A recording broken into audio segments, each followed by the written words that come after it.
दोस्तों, आज हम बात करेंगे बहुजन राजनीति की धड़कन के बारे में। महाराष्ट्र में बहुत बड़ा खेला हो गया कि जब हम महाराष्ट्र में बहुजन राजनीति की बात करें तो ये विदर्भ का नाम सबसे पहले आता है। यह भूमि है जिसने हमेशा से न्याय और समानता की लड़ाई को बल दिया है। दोस्तों, हाल में ही निकाय चुनाव के नतीजे चीख चीख कर कह रहे हैं कि विदर्भ अब किसी एक या दो पारंपरिक दलों की जागीर नहीं रहा। यहाँ बहुजन समाज पार्टी बीएसपी ने न केवल अपनी सीटें बढ़ाई बल्कि विरोधियों के उस अहंकार को भी तोड़ा जो बसपा को केवल उत्तर प्रदेश की पार्टी मानते थे। दोस्तों, विदर्भ के केंद्र नागपुर से लेकर चंद्रपुर और अमरावती तक नीले झंडे की जो लहर देखी गई, उसने स्पष्ट कर दिया कि यहाँ का दलित, शोषित और वंचित समाज अब अपने राजनीतिक नेतृत्व को लेकर पूरी तरह सजग हो चुका है। नागपुर सत्ता के केंद्र में बसपा की धमक। नागपुर केवल महाराष्ट्र की उपराजधानी नहीं बल्कि वैचारिक राजनीतिक शक्ति का भी केंद्र है। दोस्तों, इस चुनाव ने नागपुर नगर निगम के भीतर बसपा ने 13 नगर सेवक जिताकर इतिहास रच दिया है। 13 की ये संख्या केवल एक आंकड़ा नहीं है बल्कि यह 13 क्षेत्रों की आवाज़ है जहां बसपा का कार्यकर्ता सीधा जनता से जुड़ा रहा। नागपुर जैसे हाई प्रोफाइल शहर से जहां सत्ताधारी दलों ने अपनी पूरी ताकत झोंक दी, वहां बसपा का इतनी बड़ी संख्या में जीतना राजनीतिक विशेषज्ञों के लिए शोध का विषय बन गया है। यह जीत बताती है कि बाबा साहब इस दीक्षा भूमि पर अब हाथी की चाल को रोकना नामुमकिन है। यह जीत आने वाले विधानसभा चुनाव के लिए नागपुर को बसपा का सबसे मजबूत लॉन्च पैड बनाएगी। दोस्तों, चंद्रपुर और अमरावती जमीन से जुड़ा नेतृत्व नागपुर के बाद अब किसी जिले से सबसे ज़्यादा चौंकाया है तो वो है चंद्रपुर।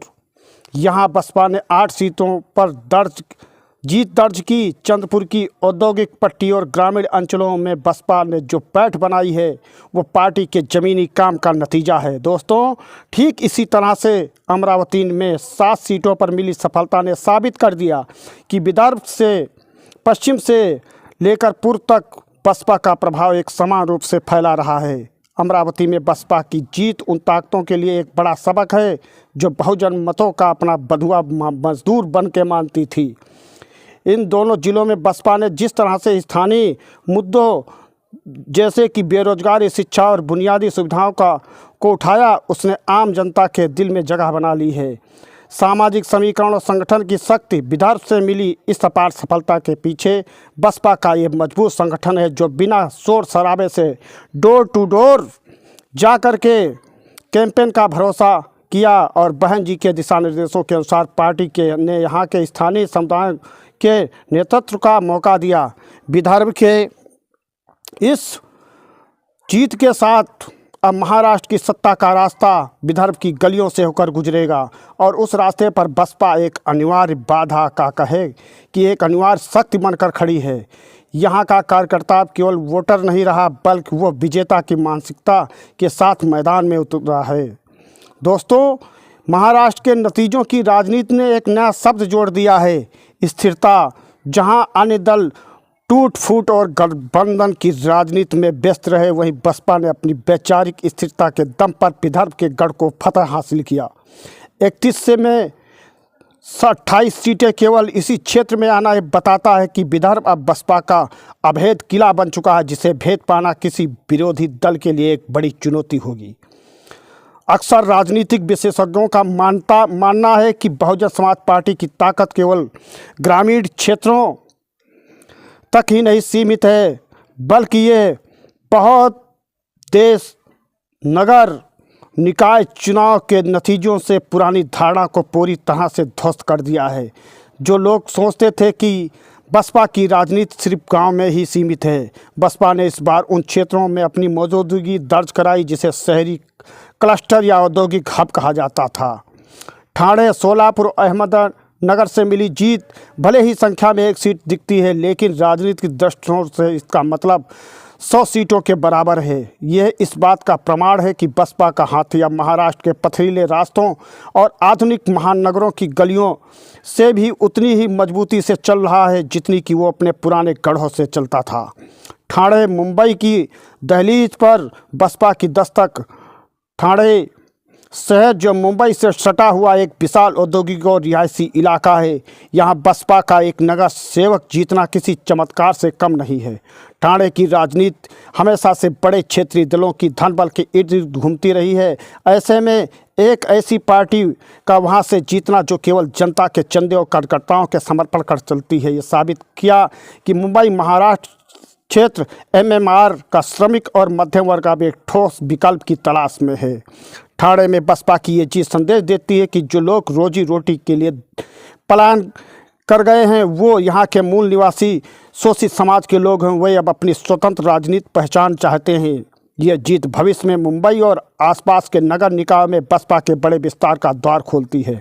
सोलापुर, अहमदनगर, पश्चिम की राजनीति में बदलाव। इसी तरह सोलापुर और एक एक सीट जीतकर सबको चौंका दिया। पश्चिमी महाराष्ट्र को आमतौर पर चीनी मिलों और बड़े सहकारी सम्राटों की राजनीति का केंद्र माना जाता है। यहाँ किसी तीसरी शक्ति के लिए जगह बनाना लोहे के चने चबाने जैसा है, लेकिन सोलापुर जो अपनी बुनाई और श्रम आंदोलन के लिए जाना जाता है, वहाँ बसपा ने अपनी जड़ें जमा ली। और अहमदनगर में मिली जीत ये दर्शाती है कि यहाँ का दलित पिछड़ा वर्ग अब केवल बड़े नेताओं के पीछे चलने वाला वोट बैंक बनकर नहीं रहना चाहता, बल्कि वह खुद सत्ता में अपनी हिस्सेदारी चाहता है। इन दोनों जिलों में मिली सफलता ने साबित किया कि बसपा की विचारधारा अब केवल विदर्भ तक सीमित नहीं, बल्कि ये सरहद पहाड़ियों पश्चिम मैदानों तक पहुंच चुकी है। शहरी मतदाताओं का बदलना रुझान। इन जीत के पीछे एक बड़ा कारण शहरी मतदाताओं का बदलता नज़रिया है। शहरों में रहने वाला मतदाता अब बहुजन समाज की ओर शिक्षित वर्ग बाबा साहेब के ऐलान के तहत शिक्षित बनो, संगठित रहो और संघर्ष करो के नारों को चुनावी मैदान में उतार दिया है।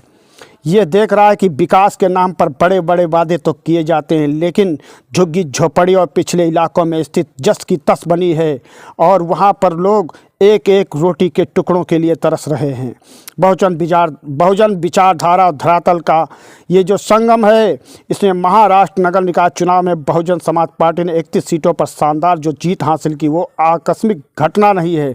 इसके पीछे कई वर्षों की तपस्या है, जो ज़मीन पर किया गया सोशल इंजीनियरिंग का ये सफल प्रयोग है, जिसे बहन कुमारी मायावती जी ने उत्तर प्रदेश से सिद्ध किया था। अब महाराष्ट्र में इसकी गूंज सुनाई दे रही है।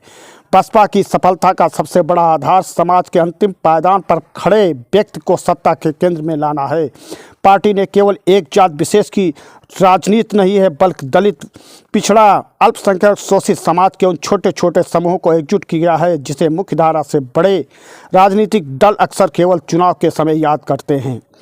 उम्मीदवारों का चयन बसपा के लिए शिक्षित वर्ग को चयन एक महाभागीदारी है। इसलिए यह एक महाराष्ट्र के शिक्षित युवाओं का बसपा की ओर जुड़ाव। सोशल मीडिया और सूचना के इस दौर में युवा पीढ़ी अब समझ रही है, केवल नारों से पेट नहीं भरता, उन्हें शासन में हिस्सेदारी चाहिए। बसपा के इस तरह से केंद्र में जा कर के जब बसपा की सरकार बनेगी तो सभी युवा वर्ग को नौकरियां और पेशेवर को बहुत बड़ा लाभ इससे मिलने वाला है। बाबा साहब ने राजनीतिक सत्ता मास्टर चाबी वाले मंत्र को गंभीरता से ले रहे हैं। वे देख रहे हैं कि बसपा केवल विरोध प्रदर्शन नहीं करती, बल्कि सदन के भीतर जाकर उनके हक की आवाज़ भी उठाती है। बसपा की जीत का आधार ईमानदार नेतृत्व और मजबूत कैडर का मेल है। पार्टी ने साबित कर दिया है, यदि आपके पास अच्छे विचारधारा और आप समाज के हर वर्ग को साथ लेकर चलने की क्षमता रखने वाले व्यक्तियों को रखते हैं, तो संसाधनों की कमी कभी आपके आड़े नहीं आ सकती। यह 31 सीटें इस बात का प्रमाण हैं कि महाराष्ट्र का बहुजन समाज अब अपनी खुद ही लीडरशिप तैयार कर चुका है।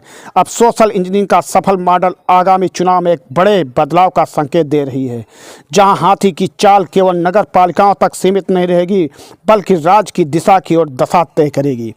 दोस्तों, ये थी हमारी महाराष्ट्र से नगर निगम चुनाव की लेटेस्ट खबरें।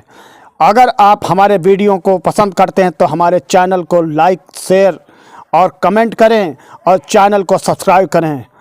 जय हिंद, जय भारत, जय भीम। जय भीम। बहन मायावती जिंदाबाद कमेंट बॉक्स में ज़रूर लिखें। दोस्तों, मिलते हैं अगली खबर के साथ। तब तक हमारे चैनल के साथ बने रहिए और ज़्यादा से ज़्यादा लोगों के व्हाट्सएप, फेसबुक, इंस्टाग्राम पर हमारे वीडियो शेयर करें।